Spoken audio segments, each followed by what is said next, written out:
हे guys WhatsApp Facebook Jhargram Medinipur Khidirpur Chirabazar Shyambazar. তো আজকে আমরা যেতে চলেছি শুশুনিয়া হিল। তো দেখতে থাকো কিভাবে গেলাম।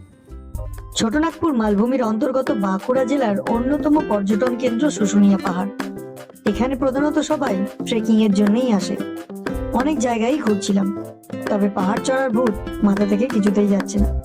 এখানে যখনই আসবে সাথে অবশ্যই জলের বোতল ক্যারি করবে। ট্রেকিং শব্দটা শুনলেই মনে হয় অনেকটা কষ্টের, তবে যদি বলি ঘামে ভিজে ঠাকুর দেখা বা কাদার মধ্যে ফুটবল খেলা, তাহলে সবকিছুই কষ্টের, কিন্তু শেষে যেটা পড়ে থাকে সেটা তৃপ্তি।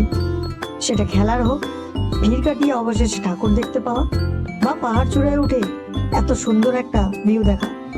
সত্যি বলছি, যখন শুরু করেছিলাম ভাবতে পারিনি যে সেটা কমপ্লিট করতে পারবো। যদি কেউ প্ল্যান করে থাকো ট্রেকিং এর আর হাতে দুদিন বা একদিনের ছুটি থাকে, তাহলে আজকের ভিডিও তোমার জন্য। 1470 ফুট উঁচুতে ওঠা এবং ফেরার সময় রাস্তা হারিয়ে ফেলা, তখন উপরে ফেসে গেছিলাম, ময়লা ফয়লা লেগে একাকার অবস্থা। তার সাথে তো ভাই ভিডিওটা ভালো লাগলে অবশ্যই একটা লাইক সাবস্ক্রাইব এবং কমেন্ট করে দিও, আর ভালো না লাগলে কমেন্ট সেকশনে যেয়ে দুটো গালাগালি দিয়ে দিও। ও দেখা হচ্ছে নেক্সট ভিডিওতে। তো tata, till then, bye by.